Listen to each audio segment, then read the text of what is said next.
by Adopt US Kids. Brought to you by the U.S. Department of Health and Human Services Administration for Children and Families and the Ad Council. This is how we do every day. We be grinding, and if you want to come and text us, if you love them enough to turn off your music and pretend like their music is your music. This is Mommy's jam. Then surely you'll check nhtsa.gov/the right seat to make sure they're in the right car seat. Let's play it again. Check today at nhtsa.gov/the right seat.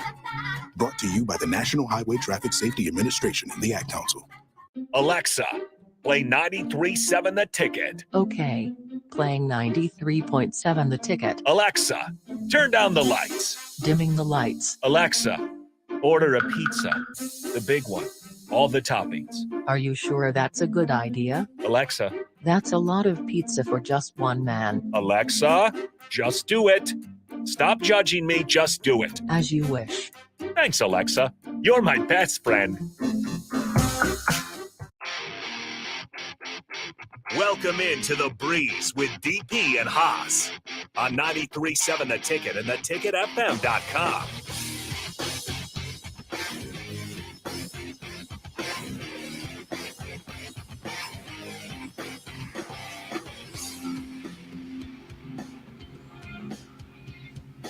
All right, welcome into The Breeze. I am Harrison running the ones and twos, and today we got just me and Haas. We're going to go on back and forth with The Breeze. Got plenty of things to talk about. It was a wild weekend in college football. I know NBA preseason doesn't necessarily get everyone excited, but nonetheless, seeing Victor Wembanyama, the effect he's already having, and kind of seeing how the guys are reacting is pretty incredible stuff to see. But Haas, I'll let you in here. How's it going, man? Good. Happy Sunday, everyone. Yeah, absolutely. What's the weather like out there for you? It's been rainy, drizzly, and definitely that fall weather's kicking in. Yeah, it's starting to pick up. It's 58 degrees now and sunny, but it was definitely wet. Couldn't play tennis this morning because the courts were all wet. So, yeah.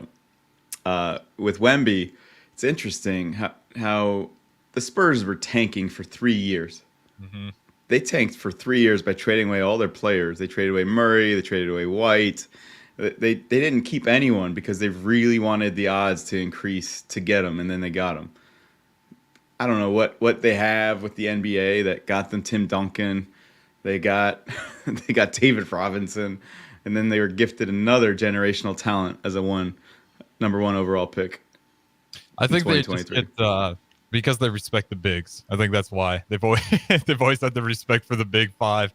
And yeah, it is crazy. You go through the run to get Tim Duncan, and then to follow that up with potentially what Victor Wembanyama might be. Injuries always still kind of scare with those guys. Obviously, Kristaps Porzingis at one point in time was that unicorn, not to the same level, but again, the injuries, that's a common occurrence. So hopefully he can just stay healthy. That's been like, you think of all these prime prospects we've had through the years, a lot of them get hurt. Zion hurt, Porzingis, like I said, at one point in time, hurt. Ben Simmons hurt. A lot of these guys come into this year and everyone's super excited.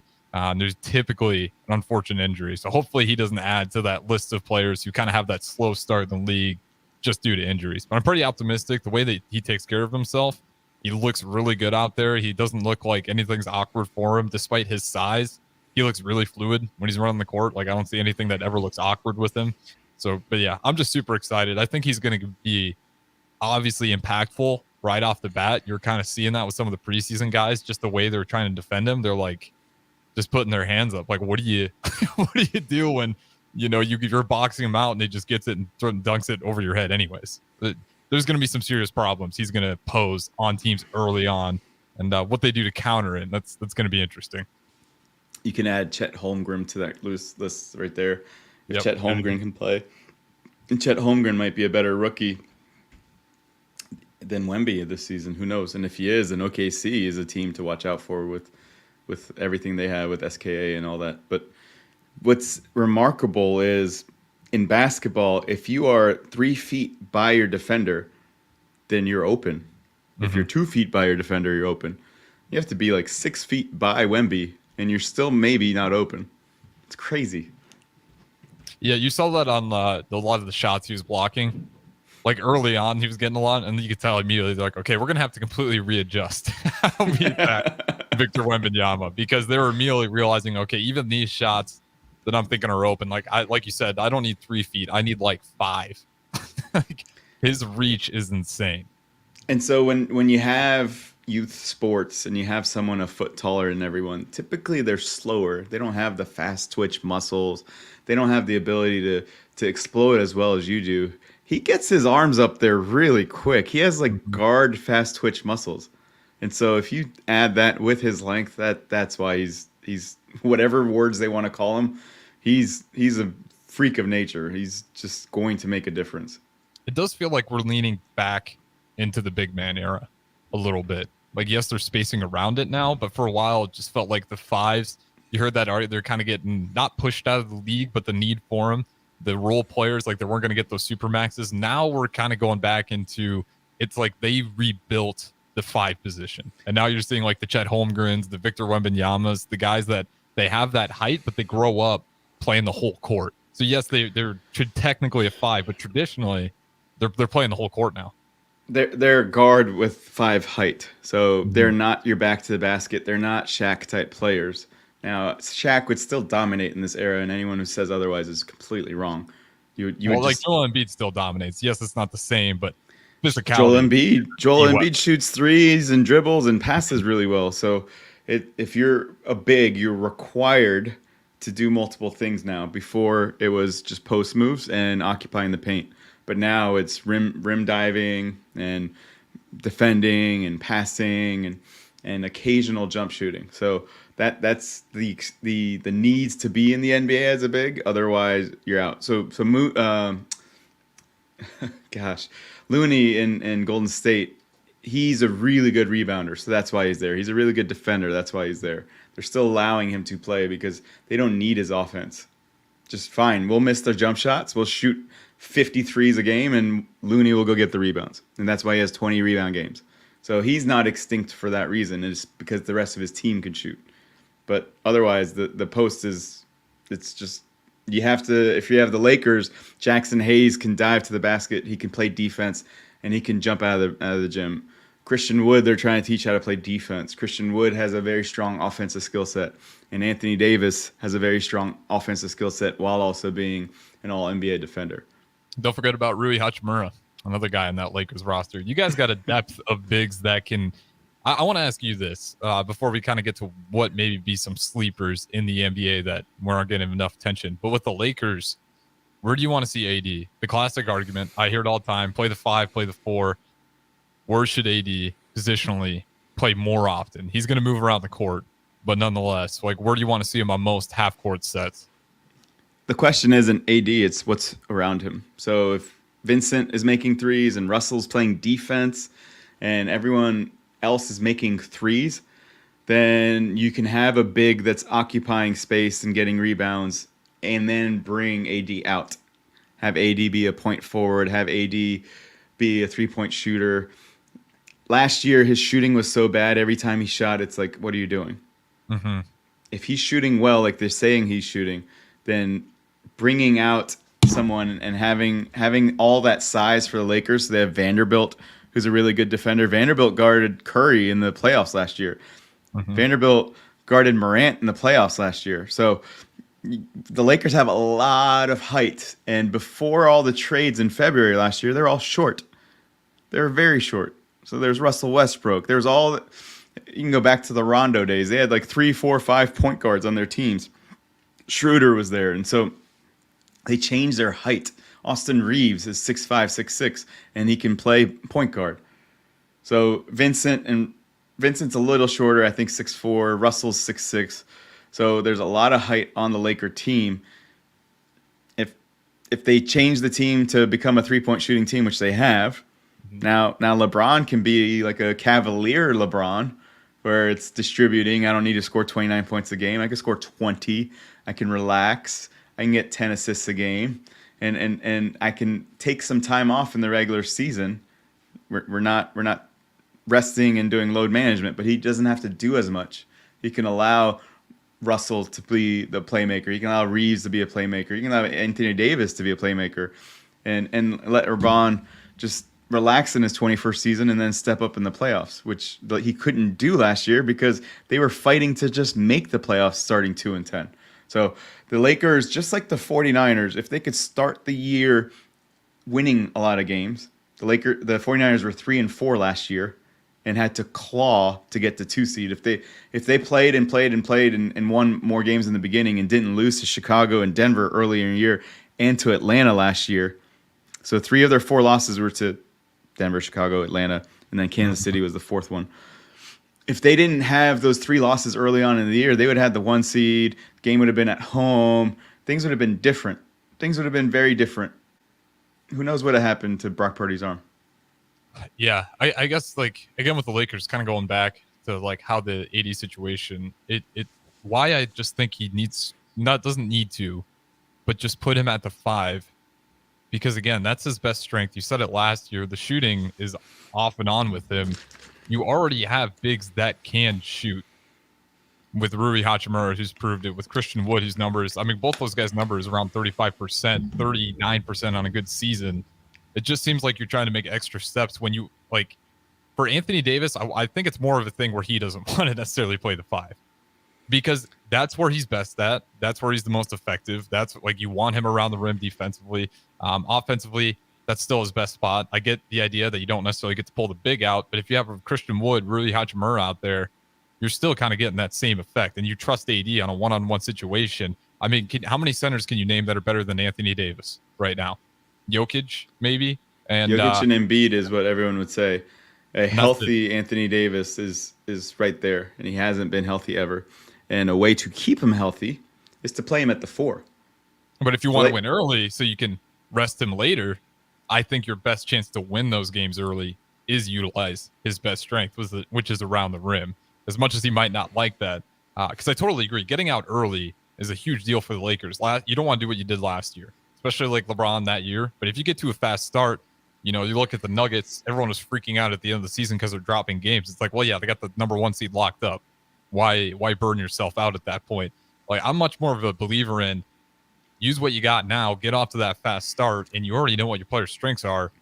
AD, I'm sorry. That's going to be the most effective spot. And he still has that turnaround game that works out for him. And again, the game now is so much positionless that you're going to have plenty of sets where you can still utilize his strength at the top of the key.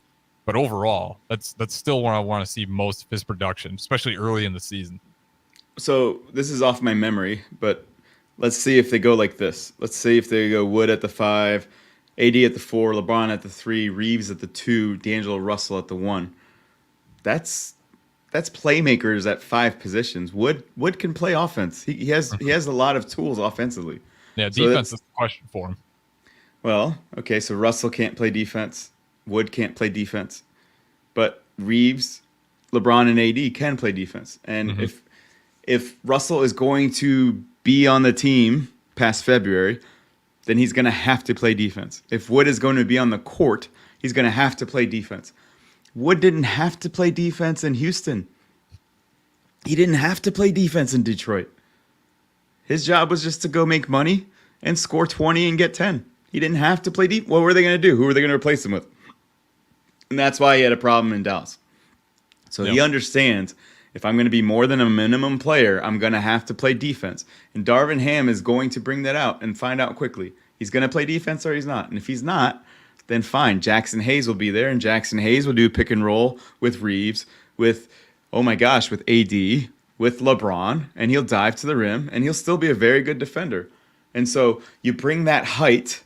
So now you have Hayes on Jokic. Jokic is way better than him, so please don't get mad at me. But now you have AD helping. You have AD on Gordon. You have LeBron there. Maybe I don't know who the 3 would be for Denver right now, but KCP and Reeves. Lakers have an advantage there. Yes, Murray's gonna cook Russell. So fine, you probably put Reeves on Murray, and LeBron is also able to help the way that AD will, because he's guarding the long shooter that they have, the one with the Porter. Yeah, Kevin Porter Jr. Yeah, so LeBron and AD will help. That's okay. I think that's good. And then you bring Vincent off the bench. You bring Vanderbilt for defense off the bench. You bring Rui off the bench. I am excited to see what LeBron looks like. with this new roster. Because I know you mentioned Jackson Hayes, but I'm a little curious to see how Jackson Hayes plays with LeBron, because he's a good athlete, but watching him at the Pelicans for so long, like he just doesn't get the game sometimes. Like he has all this freakish athleticism as a rim runner. He's fantastic. So hopefully, like LeBron, that's his bread and butter, is finding those rim runners. So hopefully, like kind of unlock his game there. But defensively, he's great until he starts fouling. He gets into foul trouble, so that's kind of his MO. But again, you got some depth there, so maybe you put him in there and you just tell him go nuts. You'll take those fouls from him.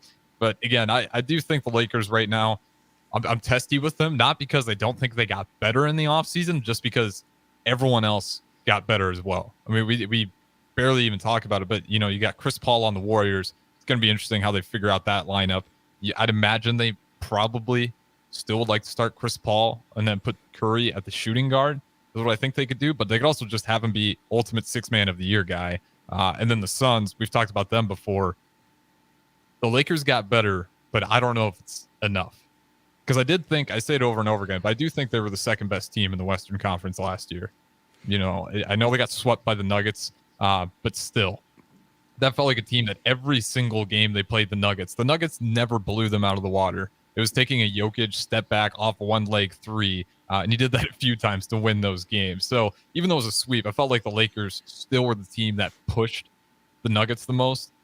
But this year, I don't know if it's going to be the Lakers number 2. I'm looking at the Suns, looking at the Warriors. I think the Warriors are going to be not necessarily a sneaky team with the acquisitions. People are looking at them, but that might be a team to seriously take and consider them for an NBA Finals. Is there any teams in the NBA right now, West or East, that you think we're sleeping on that we haven't talked about? The 2 best teams in the NBA they both wear green. Celtics and Bucks.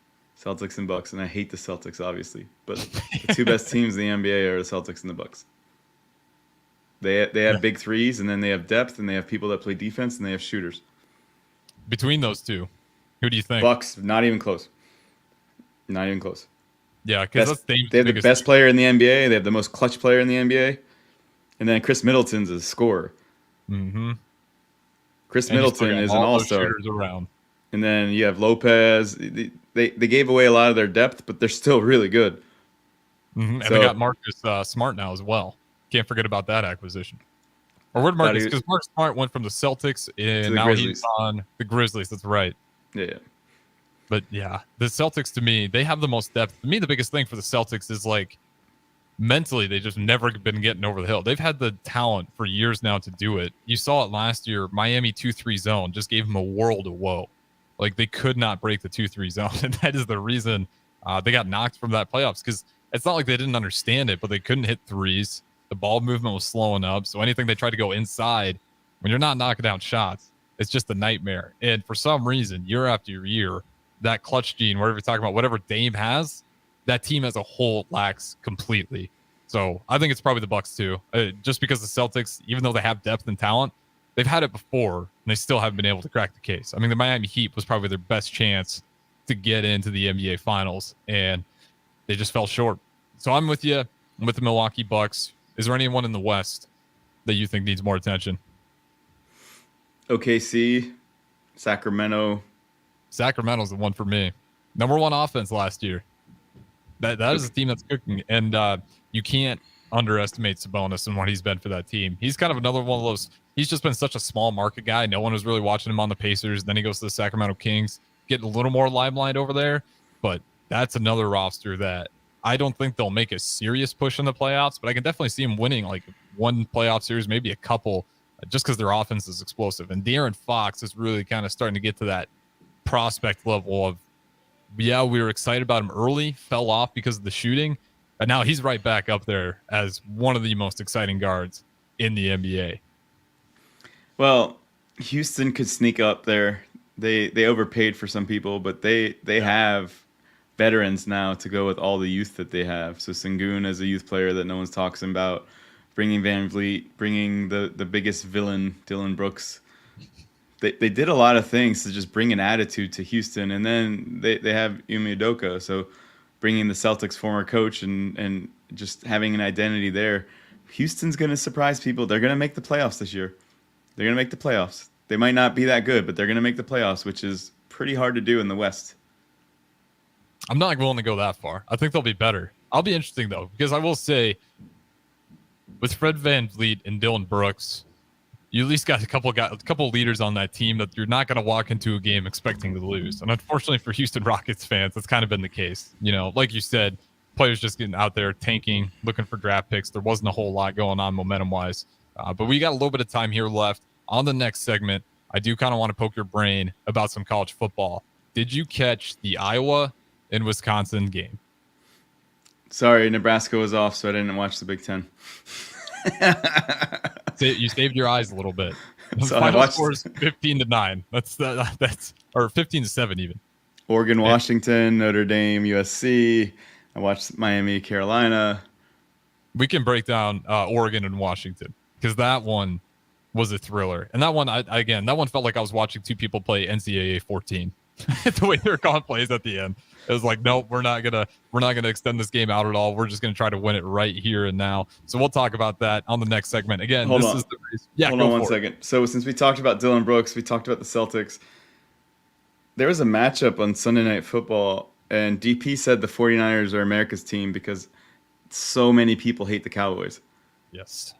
Who is the most annoying fan base, regardless of sport? I want to talk about that today on The Breeze. Who's the most annoying fan base? College, NFL, NBA, MLB, whatever it is. They're delusional. They brag too much. We them boys. This is our year. I love this question because I was on some message boards yesterday. So I got a pretty good sample of what fan bases are starting to get to that level. We should definitely dive in on the next segment. Again, 402-464-5685. Who's annoying? After the commercial. After the commercial. The Breeze, I'm Harrison Haas. We'll talk to you guys in a little bit. Are you working in or looking to get into the electrical construction?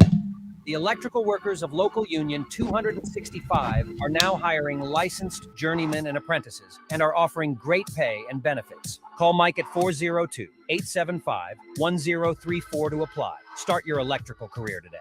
At Fairway Meat Market, you're family, and as part of the family, they want to save you money on your meat and groceries. This week, they're having a one-day sale on Friday, October 13th. For Friday only, enjoy USDA Choice Boneless Rump Roast for just $3.99 per pound. Limit 10 pounds. All-natural St. Louis-style spare ribs for $1.99 per pound, plus more in-store specials. That's all this Friday for the one-day sale at Fairway Meat Market in the Rockledge Square Shopping Center just south of 84th and Van Dorn. Hi, this is Pastor Tom. Did you know there's a place kids can seek out help when they're away from home and something goes wrong? They find themselves in a difficult spot or even a dangerous situation. Maybe another child is bullying them or a stranger is following them. Perhaps on a date and things just go bad. In Lincoln, here's where they can find help. It's called Safe Place. Safe Place is a national program for children taking place in thousands of cities across the United States. The People City Mission is sponsoring this program in our community and has set up a number of businesses, fire stations, schools, and nonprofits around the city to become safe locations where kids can seek out help. They just need to look for the big yellow sign that says Safe Place on it. Then go inside and ask for help. We will be quickly connected to them and ensure they make it back home or to whatever resources are needed. If you'd like to find out more about Safe Place and ways in which you can get involved, just go to pcmlincoln.org. Remember, when we all do a little, we change a lot. I get it, slip it, cuff it, check it twice a day. I get it, slip it, cuff it, check it in the morning and before dinner. I get it, slip it, cuff it, check it, and share it with my doctor. Nearly 1 in 2 U.S. adults have high blood pressure. That's why it's important to self-monitor your blood pressure in 4 easy-to-remember steps. It starts with a monitor. Now that I know my blood pressure numbers, I talked with my doctor. We're getting those numbers down. Get it, slip it, cuff it, check it. Talk to doctor now and share it. Be next to talk to your doctor about your blood pressure numbers. Get down with your blood pressure. Self-monitoring is power. Learn more at manageyourbp.org. Brought to you by the Ad Council, the American Heart Association, and the American Medical Association. in partnership with the Office of Minority Health and Health Resources and Services Administration. Is your backyard ready for fun with friends and family this fall? GE Landscape Supply has pavers and boulders, which are a great accent for any landscaping project. And you can find them at 6701 Cornhusker Highway. GE Landscape Supply sells to homeowners and contractors with a vast selection of landscaping and construction materials. And don't forget, they deliver anywhere, nearby or far away. Stop by at 6701 Cornhusker Highway from 7 a.m. to 5 p.m. Monday to Friday. Go to gelandscapesupply.com for more info or call 402-467-1627. Load up on meat and more this fall at the Mercado by Certified Piedmontese at 84th and Havelock. This week's specials through October 17th are prepackaged brisket for just $4.99 per pound. And don't forget to check out their Friday feast this week and every week. Plus, stop by the grand opening of the 30th and Yankee Hill location on October 14th and 15th and spend $100 in-store and receive a free cooler of Certified Piedmontese beef. Get to the Mercado today for the best meat in town.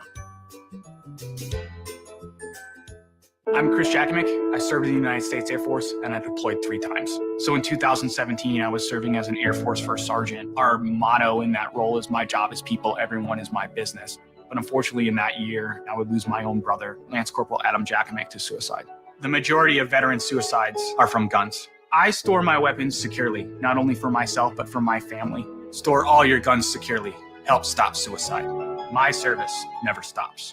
Brought to you by End Family Fire and the Ad Council. Tune in to 93.7 The Ticket as soon as the clock hits 0 for the Jay Foreman postgame show. Listen to expert analysis from the Husker Hall of Famer, an 8-year NFL veteran for 90 minutes after the game. The Jay Foreman postgame show, sponsored by Tanner's Bar and Grill, Vinny Kreekak, and Action Plumbing, Heating, AC, and Electrical on 93.7 The Ticket and theticketfm.com. Dance like a dad. It's a great way to make a moment with your kids. First, I hold my hands out like they're on a steering wheel. Then I look over my shoulder. Next, I put it in reverse. Visit fatherhood.gov. Brought to you by the U.S. Department of Health and Human Services and the Ad Council. Start your Sundays off right with Jeff and Nicole Essink on Fitness Fanatics. Jeff and Nicole discuss health and wellness, how to achieve fitness goals, and more through the life of gym owners and gym goers. It's Fitness Fanatics from 9 to 11 a.m. on Sundays on 93.7 The Ticket and theticketfm.com. You're listening to The Breeze with DP and Haas on 93.7 The Ticket and theticketfm.com.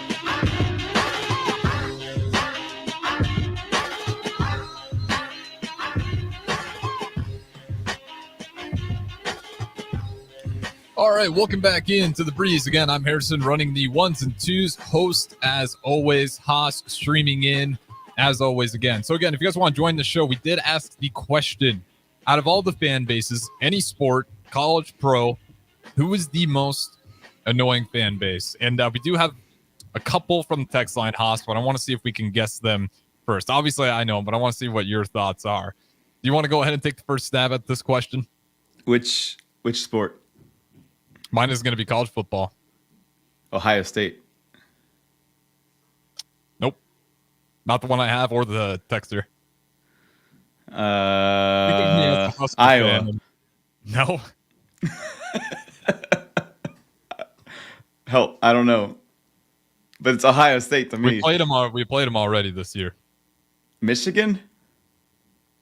Nope. They're a new fan base. Colorado. Oh, you guys are haters. We also have one from Crowbait. He also said Colorado football. What bothers me is they used to be great fans. Never had any sort of problems with them. And then why I call them annoying is not necessarily for what they say about Nebraska, but the ebbs and flows that are going on with Deion Sanders right now. I'll tell you right now, if you're a Colorado Buffalo fan, I despise seeing those guys succeed, but you got a good coach. And you should keep that coach and ride for as long as you can. You go onto the message boards yesterday after that 29-0 lead, after they blew it. Everyone, I shouldn't say everyone, that message board was ugly to see. People really upset that they don't follow Ralphie out anymore. They're calling it, it's Prime University. It's not Colorado University anymore. I mean, there's some serious heat going his way. I thought those were cracking me up yesterday. Seeing the message boards have a meltdown after a big loss like that. And again, that's every fan base. But Colorado right now, the finicky level of the fans, surprising to say the least. I thought even though ugly game, but I wasn't expecting that strong of a response from the fan base. Now not running behind Ralphie is becoming a real problem over there. I don't know. That's Ohio State has numbers. Colorado, that one's probably more local for us. Ohio State, Penn State, those are way more annoying than Colorado fans. Nationwide. I think Ohio State, Penn State, I don't think they're up there, but I wouldn't put them on the same level as Ohio State. I think Ohio State, if we're talking blue bloods of annoying fan bases, I think Ohio State belongs on there. I mean, it's no question. Number one is Ohio State. Mm-hmm. Okay, who's that? They think they're so good and they're always overrated. They're the Dallas Cowboys of college football. Ohio State is the Dallas Cowboys of college football. Every year, they think they should win a championship. Every year, they get handpicked for the college football playoffs, and then they get destroyed. Now let's go to basketball. I have a team in mind that is very similar to the team you just described. Who is your most you want to go college hoops, or if you want to go NBA, what fan base has the most annoying fans? So I'm a Duke fan. I know everyone hates Duke, so that's easy. Everyone hates Duke. Yep, I think actually lately I feel like it's not so much Duke just because the planes have evened out, but overall it's definitely Duke College. NBA, you got a jersey representing them right behind you. I mean, you know it's true just by that look. I would say there's more pro Laker fans than anti-Laker fans. I don't know about that. It might be close. It might be like really, really, really close. But I'm gonna get lean and say there's more people that would rather watch the Lakers fall. The LeBron era might have changed that though, because LeBron brought so many people to the Lakers sport and aid. Because LeBron just has an entire fan base of his own outside of any team. He's got a most annoying fan base in the NBA are the LeBron James fans. That's a good Zag. I like that. That's even better, Zag. Yeah, the LeBron James fans can get out of touch. But yeah, the Lakers have to be up there just because every offseason you hear about the Lakers acquiring X, Y, and Z players. Unfortunately, though, because they are the Lakers, sometimes that comes to fruition because who doesn't want to play in LA? But so if we go like that, it's the Lakers, the Yankees, the Cowboys, Duke. We do have another one saying Los Angeles fans are too blasé to be annoying. That's an interesting one. Too blasé to be annoying. I guess when it's more on the social media that you're going to see all that. But then again, that's just like the massive fan base that's just going to take over. When you have the Lakers, kind of like you're saying, the Yankees, Duke, the extreme heavy fan bases are unfortunately always going to get stuck with that label. Because I think go for it. It's not. When I think of annoying, I think of, okay, so the Eagles fans are annoying, but they're good right now. So brag all you want. They could brag. New England fans are annoying, but they won 6 championships, so they could be annoying. The Dallas Cowboys have done nothing. They've done nothing. And if people want to say, well, the 49ers haven't won a Super Bowl since 1994 and the Cowboys won it in 1995, the 49ers have won more. Brock Purdy has won as many playoff games as Dak Prescott. Yeah. Brock Purdy has won as many playoff games as Dak Prescott. And everyone talks about Dak Prescott being such a good quarterback. No. I'm with you there. Dak has never been the guy. He's shown it over and over again. In those high clutch situations, he hasn't been able to step up to the challenge. And he's a serviceable quarterback, but if he's Kirk Cousins. He's Kirk Cousins. Okay. How many quarterbacks would you have to take before you get to Dak Prescott? Like, where do you think Dak Prescott is in the overall quarterback rankings right now in the NFL? Mahomes, who, by the way, I would take over Brady. I'm not dumb. I know Brady's won 6 Super Bowls. I would take Mahomes over Brady because if Mahomes keeps playing until he's 45, he might win 7 Super Bowls. Can you save this for 15 years? Mahomes is a better quarterback than Brady. So I'll take Mahomes. I know Burrow's jacked up, but I'll still take Burrow. I'll take Allen. Are we saying Tua's healthy now? I'm at the point where I'd still take Tua over Prescott. Even if So it's Tua- still somewhat of a question, I think I'd take Tua. Tua's got an asterisk for his health, but Tua, Jalen Hurts. We'll go. Who? Are we going in order, or are we just taking names? I'm taking names. Okay, I definitely take Brock Purdy over Prescott. You haven't mentioned that yet. Brock Purdy. Probably even Trevor Lawrence. Definitely Trevor Lawrence. Definitely Trevor Lawrence. We're kind of getting to the bottom of the barrel here. Justin Herbert. Yeah, I would definitely take Justin Herbert. I'd probably take Goff. Action Jackson. Yeah. Lamar Jackson, 100%. Even though today I should give a quick NFL score because it looks like the Baltimore Ravens are doing Baltimore Ravens things. And Is that game over? I know it was getting close to wrap. It might be wrapped up by now. They were slipping towards the end here. Let me give a quick score update for all those listening. Thought they won. The Baltimore Ravens. They won. Yeah, they would win 24-16. And oh my goodness, I didn't even see it, but we'll have to talk about this maybe later down the road. Panthers 14-0 up on Miami. And that's gonna ruin parlays. And Miami was favored by like 2 touchdowns. So that's Yeah, they were. I think it was. I want to say the spread was like either 14. I think it was 14.5 or 13.5. Yeah, which 2 is touchdowns. insane. Which those games. I don't know what it is about letdown games in the NFL, but they seem to happen so much more. Where if that team plays, really well or phenomenal the week before, they tend to head into that next game kind of sleepwalking. All right, quarterbacks I take over him. Mm-hmm. I just have to have the teams in front of me. So, Tua, Allen, Aaron Rodgers. Yep. Jackson, Burrow. So that's 5. I'll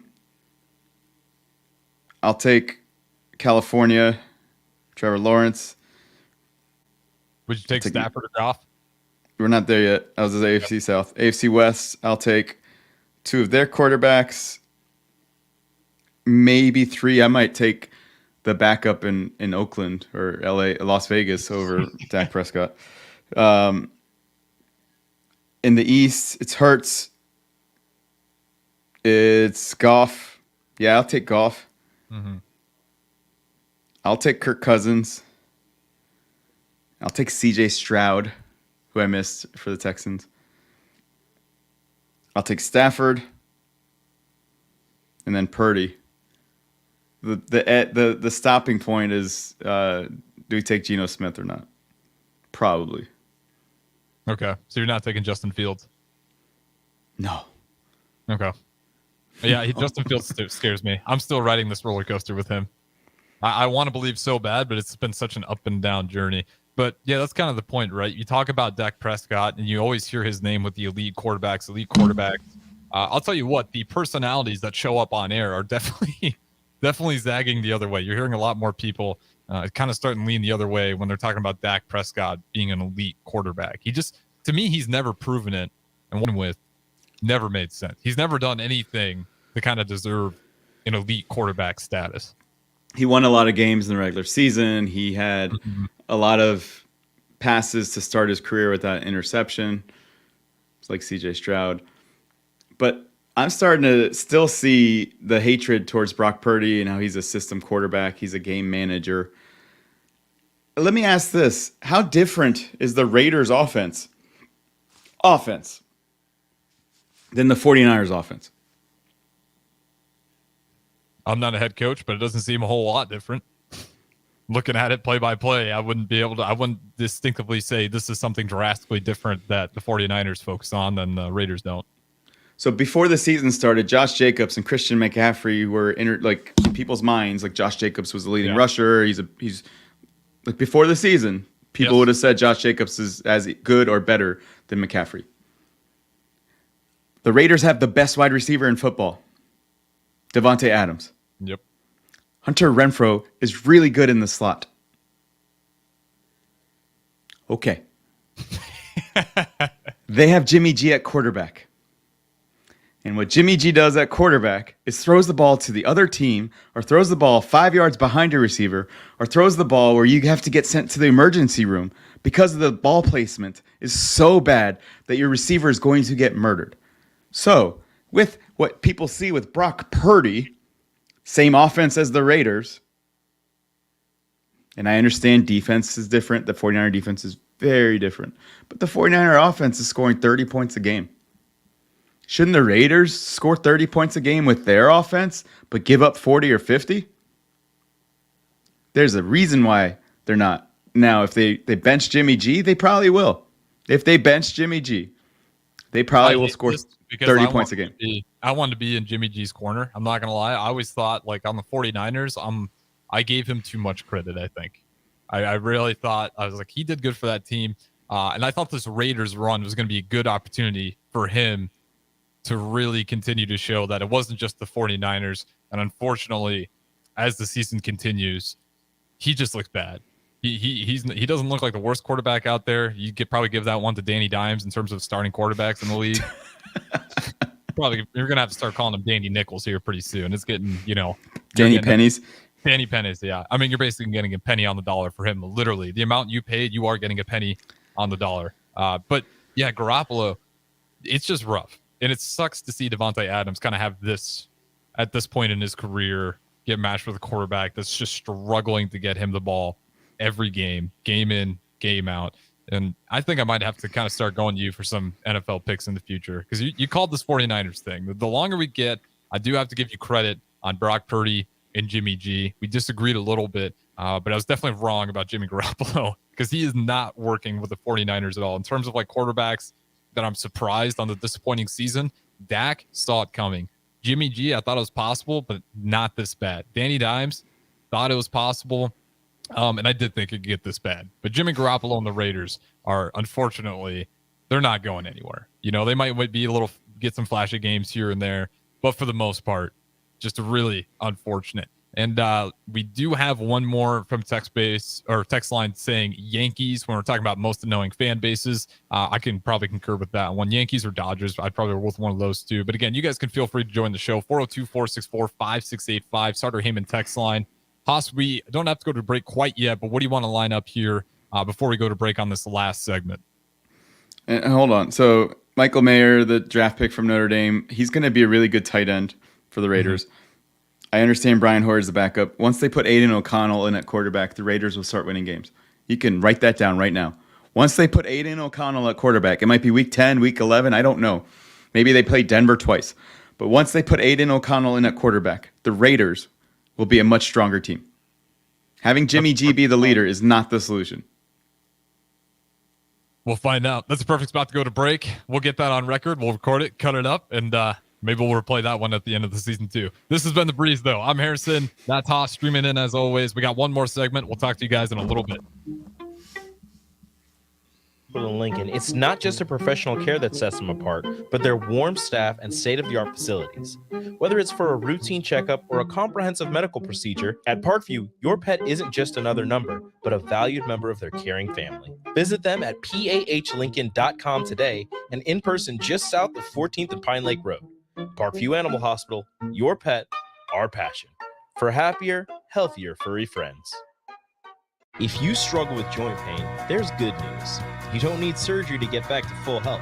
South Point Medical and Aesthetics offers breakthrough non-surgical options for treatment of moderate to severe joint pain.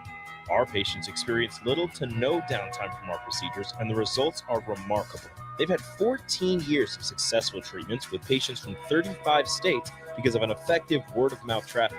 Learn more about how you can get lasting results for joint pain today at southpointmedical.com or call 402-323-8400. Experience the Landmark difference with the next level of dealer support. Landmark, your local John Deere dealer, continually works to have parts on hand the first time you walk in the door. Our internal route system means we can get the parts to you typically same or next day to keep you up and running. At Landmark, we understand time is money. Get more uptime with our after-hours parts and service support on the phone or in the field. Our sales, precision ag, parts, and service teams are ready to serve you this planning season. Stop by your local Landmark today to experience the Landmark difference. This is Bud Seinhorst, President and CEO of LIBA, the Lincoln Independent Business Association. Join us every Saturday from 9 to 10 a.m. on 93.7 The Ticket for the LIBA Business Hour, as we discuss local business and highlight those who are thriving in the Lincoln area. It's the LIBA Business Hour, Saturdays from 9 to 10 a.m. on 93.7 The Ticket and theticketfm.com. Adoption of teens from foster care is a topic not enough people know about, and we're here to change that. I'm April Dinwiddie, host of the new podcast, Navigating Adoption, presented by Adopt US Kids. Each episode brings you compelling real-life adoption stories told by the families that live them with commentary from experts. Visit adoptuskids.org/podcast or subscribe to Navigating Adoption, presented by Adopt US Kids. Brought to you by the U.S. Department of Health and Human Services Administration for Children and Families and the Ad Council.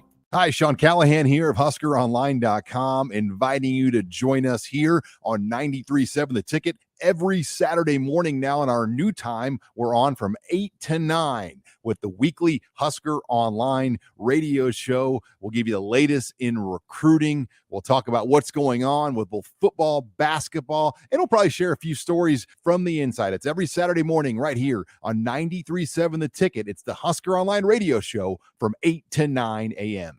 Reading is an important key to student success. I'm Jenny Benson, president of the Nebraska State Education Association.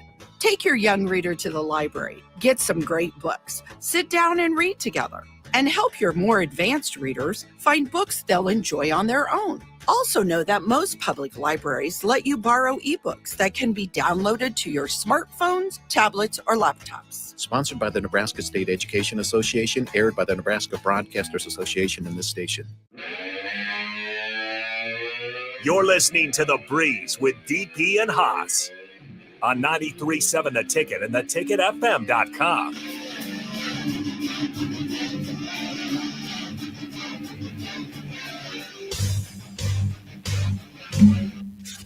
All right, welcome back in. Final segment of The Breeze. Again, I'm Harrison, running the ones and twos. Host, as always, Haas, streaming in. We got a little bit of time here, Haas, and I know you said you caught the Washington-Oregon game, an AP Top 25 game. I want to ask you about the AP Top 25 and in particular Top 4. On how do you think this playoffs are going to shake out?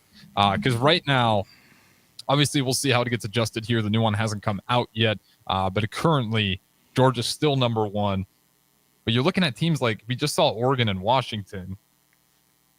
Washington might be up there. Dylan Gabriel in Oklahoma is looking really good. You just don't necessarily have the powerhouses up there anymore, because I don't think Ohio State, with the way they're playing, like, yes, they're getting better, but offensively in the trenches, they're not as good as they've been in years past. I don't know if they're really that true number 4. Is there any teams right now that you think are going to make a serious run here? There's plenty of football left that by the end of it, they're going to be sitting in the college football playoffs. So the question is a different one. It's if Florida State and Washington are undefeated, who makes it? So if Florida State and Washington probably, but I want to hear you. If they're Florida State and Washington are undefeated, who makes it? If Ohio State, Penn State, and Michigan has 3 one-loss teams, do 2 teams make it? That's a question. Does Alabama make it if they win out? No.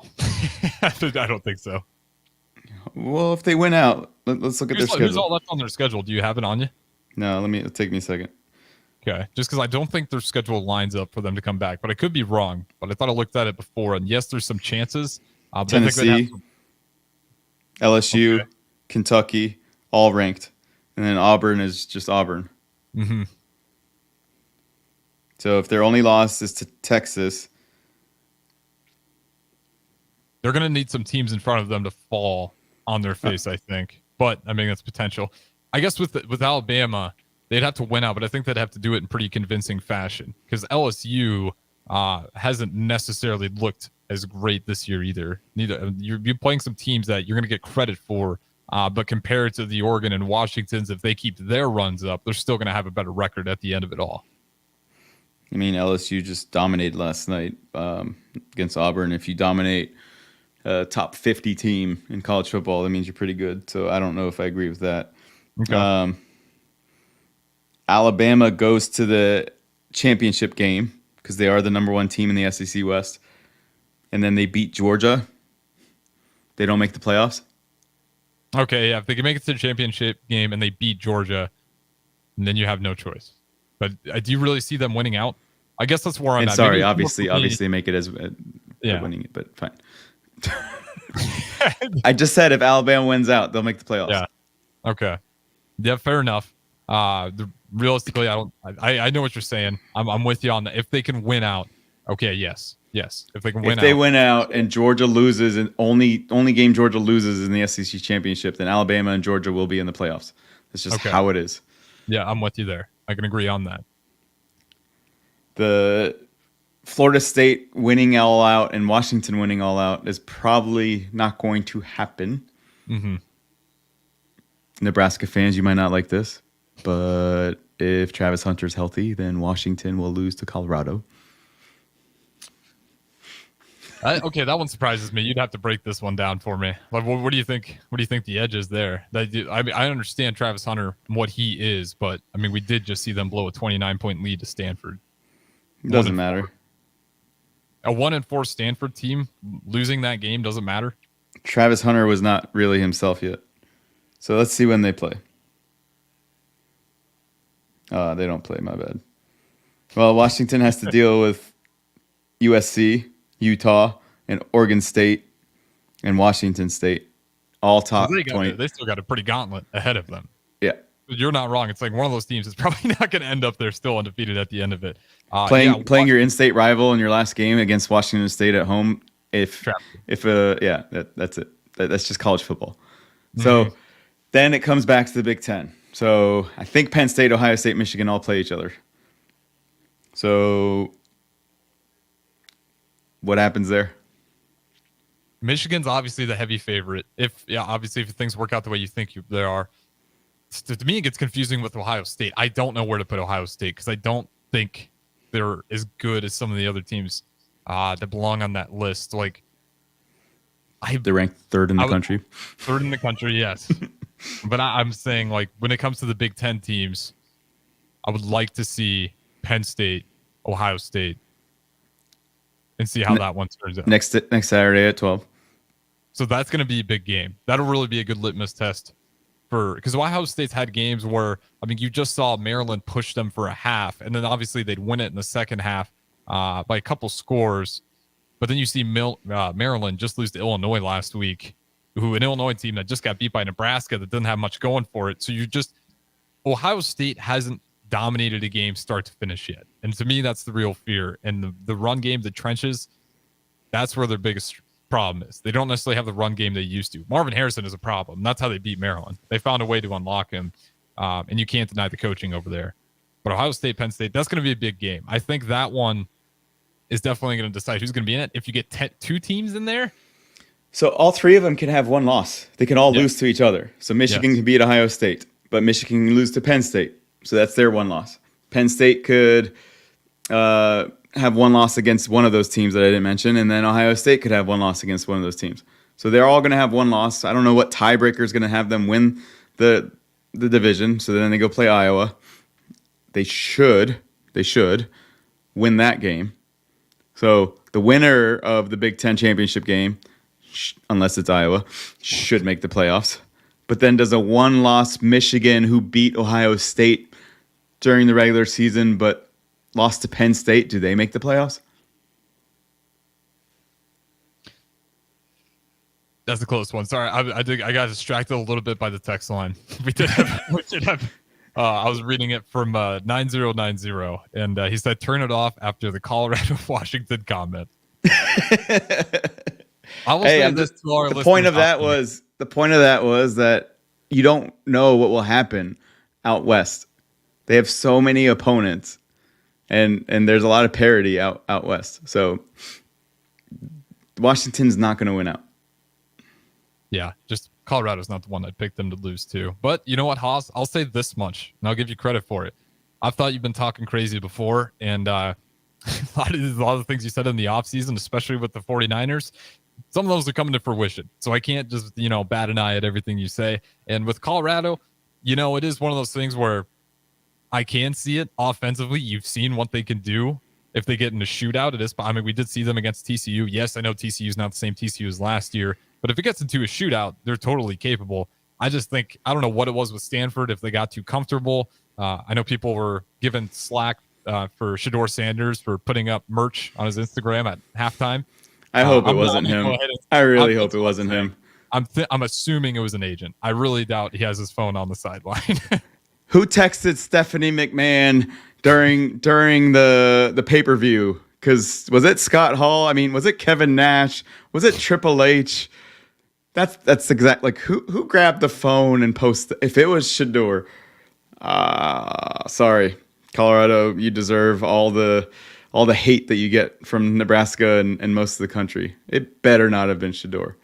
I'm really hoping it wasn't. It better not have been. I mean, I imagine there's a social media manager for him, but that's a conversation where Pops is going to be like, let's not touch his social media during the game, please.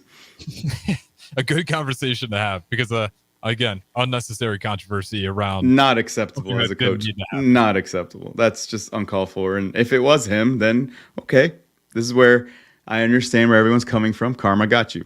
Fine. Karma got you. Football is a momentum sport, and anyone can win on any given Sunday, or in this case, Saturday. So just like the Dolphins are going to have momentum, and they're going to come back down 14-0 and win by 2 touchdowns. That's just how football is. Absolutely. And we'll talk more about some NFL next week and some pro wrestling as well. But that's going to be it for the Breeze. Again, I'm Harrison. That's Haas. We will talk to you guys next week.